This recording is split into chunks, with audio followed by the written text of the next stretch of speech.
pinag-agahan ay sa bandang nagtahan na merong nagkagulo sa isang tambayan. At ang usap-usapan ay tungkol sa isang holdapan sa isang pampasaherong sasakyan. Nang aking nilapitan, tamang-tamang naabutan ang isa sa biktimang nagsalaysay. At ang bukang bibig yaong mamang nanginginig, salamat daw at siya'y naiwan pang buhay. Nanakawan at na-hold up si Juan, ngunit ang hold upper pa ang pinasalamatan. Nabaon sa utang ang bayan ni Juan, ngunit ang nagnakaw pa ang pinararangalan.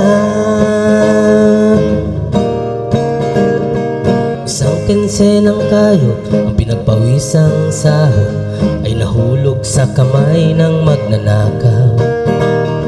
Pati yung estudyante at aling mukhang pasyente at lolong halos di na makagalaw. Relo, sing-sing at ikaw, pati ngiping natutunaw, sinimot nung desenteng lalaki. Mabuti na lang daw at mabait yaong mamaw, sila'y inabutan pa ng pamasahe. Nanakawan at na-hold up si Juan, ngunit ang hold upper pa ang pinasalamatan.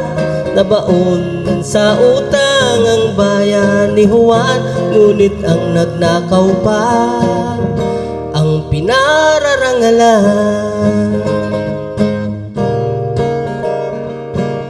Minsay namukaan nitong kawawang si Juan, ang hold upper kanya palang kapitbahay. Malimit mag-abuloy ng abubot at porloloy sa tuwing may okasyong pang barangay.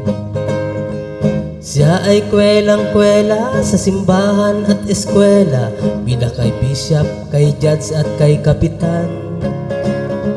Taon-taon pati ay may medalya at laki ang magiting at dakilang kawatan. Nanakawan at na-hold up si Juan, ngunit ang hold upper pa ang pinasalamatan. Nabaon sa utang ang bayan ni Juan, ngunit ang nagnakaw pa ang pinararangalan. Nanakawan at na-hold up si Juan, ngunit ang hold upper pa ang pinasalamatan. Nabaon sa utang ang bayan ni Juan, ngunit ang nagnakaw pa ang pinararangalan.